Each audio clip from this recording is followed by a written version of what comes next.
Good afternoon, and welcome to our series upon the subject of life's big questions. The first topic we will explore is in two parts under the general theme of Is the Bible a message from a God I can't see? We will look at accurate long-term predictions.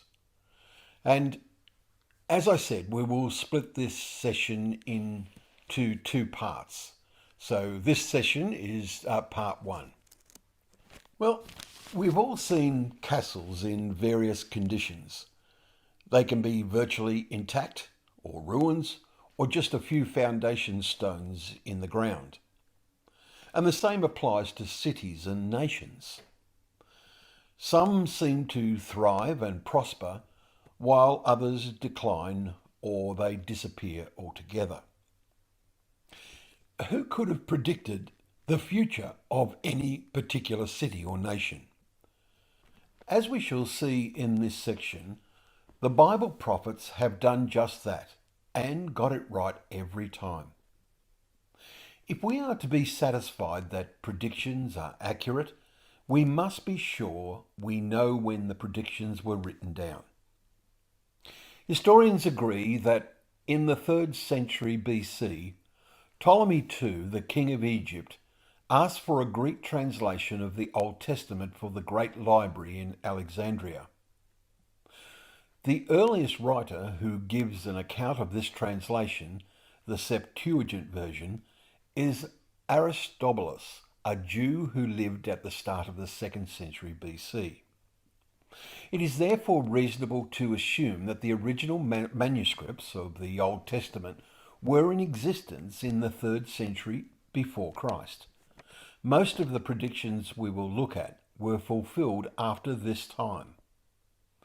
So we will look at predictions relating to several nations and cities. We shall see that they are clear and precise.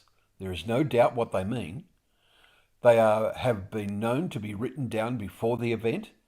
They are 100% accurate, and they are written by people who had no power to make them to come true. They were fulfilled by people who were not aware that they were doing so. And we shall also see that the contrasting fortunes are predicted for different cities and nations, but that the Bible writers made the correct prediction every time.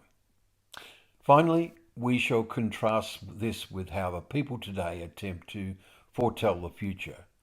And again, we'll see how remarkable the Bible predictions are in contrast to man's effort at predicting the future.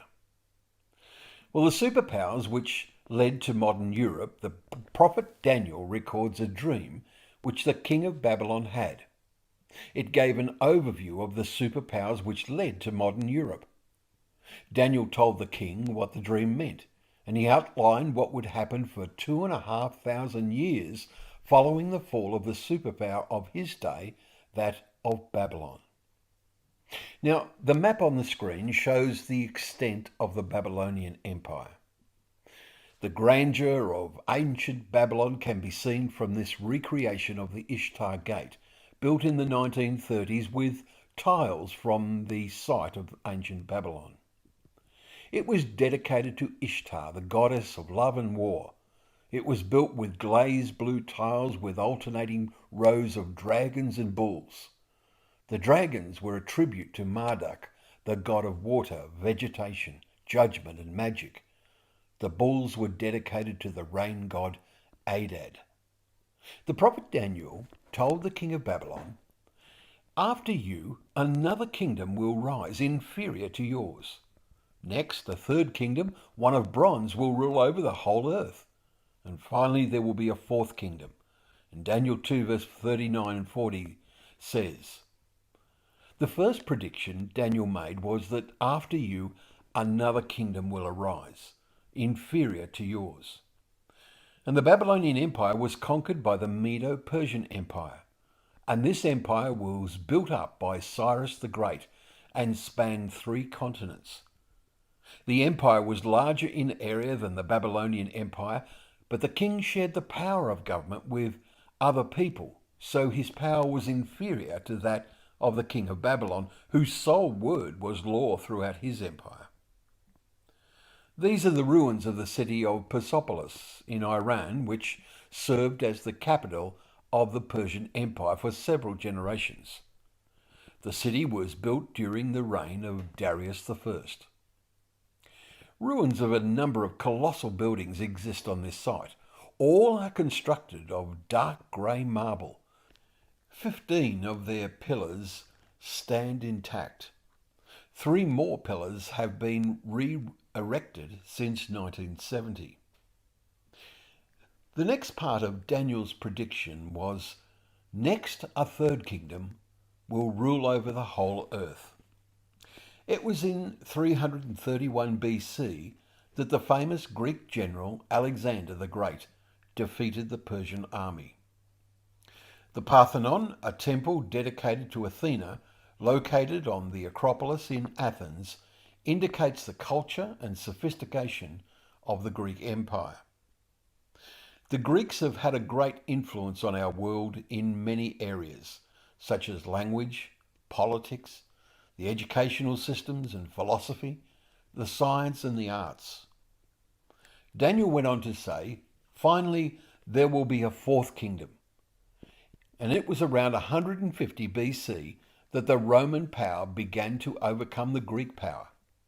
And in the next few years, the Roman power expanded and replaced the Greek Empire. And because of the Roman Empire's vast extent and long endurance, its influence upon the language, religion, architecture, philosophy, law and government of nations around the world last even to this day. The Roman Empire reached as far as England, and the picture we have on the screen shows part of Hadrian's Wall, which protected the northern extent of the Roman Empire. Begun in AD 122, the wall is a stone or turf and timber fortification 73 miles or 117 kilometres long. Built by the Romans across the width of what is now northern England, from Newcastle upon Tyne to Carlisle. It was the main northern defensive barrier for up to 10,000 Roman troops until their withdrawal from Britain. Daniel told the king that the fourth kingdom will be a divided kingdom and will not remain united. Daniel 2 verse 41 and 43. And we can see that Daniel was predicting that the fourth superpower would not be conquered by another, but would fall apart and become divided. The Roman superpower disintegrated into a number of smaller powers, and the map shows how the Roman Empire split into east and west before being invaded by several tribes. The invasions from all sides caused conflict and division, which eventually resulted in the nations of modern Europe. Babylon was the most powerful nation of its day. It was the equivalent of, well, I guess America as the latter-day power in this world. It would take a brave person to predict nowadays that America would be superseded by 3 more superpowers, and that it will not be superseded by a 5th.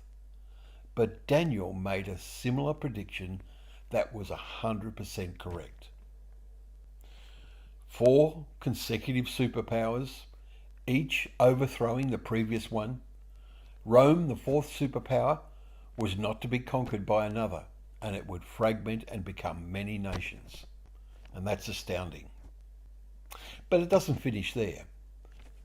Take the Middle East and the nations there. For instance, Egypt. The picture on the screen shows the magnificent ruins of the temple at Karnak, part of the ancient city of Thebes. The past grandeur of the city of Thebes and its temple can be seen from the ruins that still remain. The size of the people in the picture shows the vast scale of the temple. While this enormous temple was still in use, God told the prophet Ezekiel, "I will inflict punishment on Thebes and cut off the hordes of Thebes." and Thebes will be taken by storm. Ezekiel 30 verses 14 to 16. This prediction about Thebes was finally fulfilled in the 1st century BC when it was besieged by Ptolemy Lathyrus, the grandfather of Cleopatra. For 3 years it defied the efforts of the besiegers, but when it did eventually fall, Lathyrus levelled most of Thebes to the ground. The city eventually continued as several hamlets, and the picture shows one of them, known today as Luxor. The population of the area was dramatically reduced. The hordes were indeed cut off, as Ezekiel predicted. So, Thebes would suffer an attack from a large force and the population would be cut off. Another city, Memphis. There are 2 interesting predictions about Memphis. Memphis will be laid waste and lie in ruins without inhabitant, we read in Jeremiah 46 verse 19. And the picture on the screen shows how literally this has been fulfilled. The second prediction is even more detailed. This is what the Sovereign Lord says: I will destroy the idols and put an end to the images in Memphis. Ezekiel 30 verse 13. As you will see from the picture, very little of Memphis or its temples still stand. And this is confirmed by what the website egyptologyonline.com has to say about Memphis. There is little left of Memphis today, at least that can be seen. Originally the city had many fine temples, palaces and gardens. But today, other than the scattered ruins, most of the city is gone or lies beneath cultivated fields. By contrast, we have already seen that extensive remains of the temple at Thebes have been found. Temple ruins also exist elsewhere in Egypt. So the detailed prediction was absolutely right about the destruction of the idols in the temple at Memphis. So we've seen that Memphis would be totally demolished, the objects of worship would be completely destroyed. Well, what about the decline of Egypt as a superpower?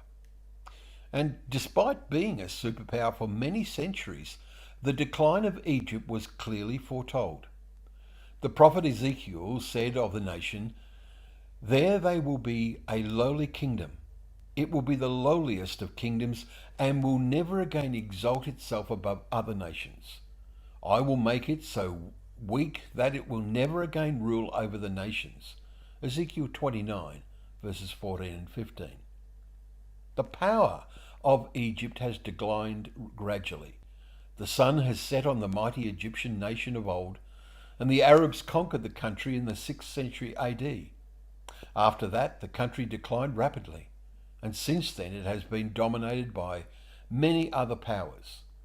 And it is only in recent times that Egypt has got back its sovereignty, but it is not the dominant player on the world scene that it used to be. Ezekiel was 100% correct. Egypt did decline from its superpower status and has been dominated by other powers for many centuries. Egypt would become a lowly nation. It would not dominate other nations anymore. Well, there are other Middle East nations and cities which are also mentioned in the Bible. Although most predictions in the Bible relate to the Jews, there are some interesting prophecies relating to other nations. Consider the Edomites. One of the neighbours of the ancient Israelites was Edom. It was occupied, or it has occupied, some of the land we now know as Jordan.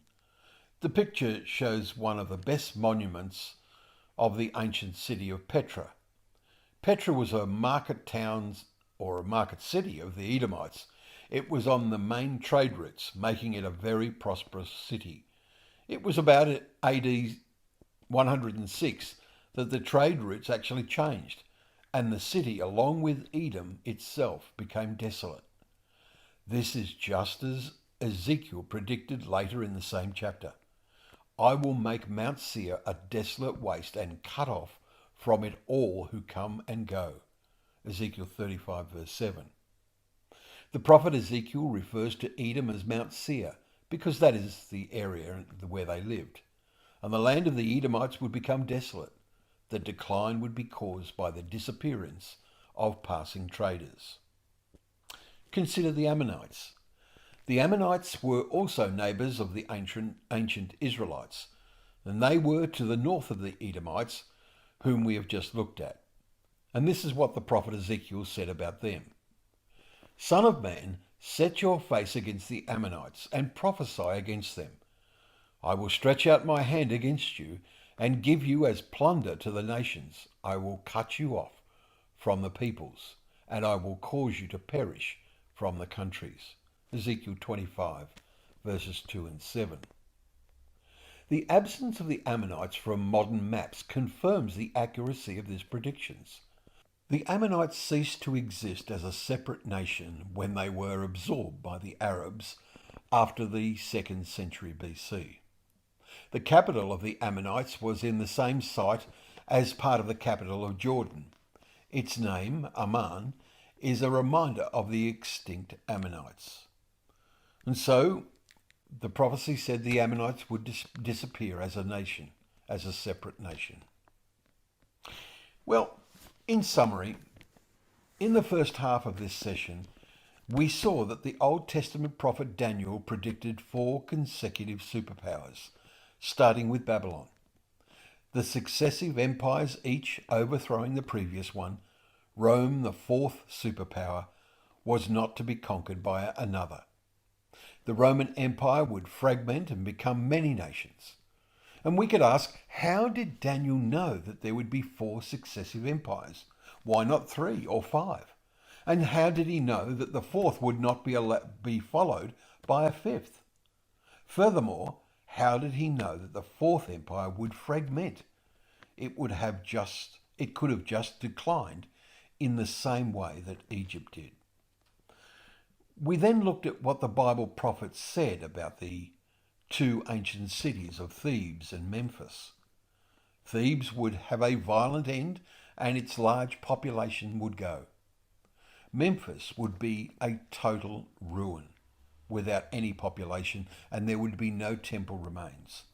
Again, we could ask, how did the Bible prophets know which prediction to attach to which city? If the predictions had been reversed, would they have been wrong? Finally, in this presentation, we looked at what the Bible prophets predicted about the Egyptians, the Edomites, and the Ammonites. Egypt would become a lowly nation and not dominate other nations again. Edom would become desolate, its decline caused by the disappearance of passing traders. And Ammon would disappear if any of the predictions had been switched around, they would have been wrong. We could ask again, how did the Bible prophets know which prediction to attach to which nation? At the time of writing, Egypt was a superpower like Babylon. It could have been overthrown and replaced by other superpowers like Babylon was. Once more, we see the Bible prophets choosing the correct prediction for each nation and city. Now, 1 or 2 correct predictions could be lucky guesses, but the Bible appears to be getting it right every time, and this would imply that there is more than chance involved. Well, thank you for joining us today. In the next seminar, we will continue with part 2 with the remarkable predictions concerning Israel and the Jewish people. I'll now hand you back to our chairman. Thank you.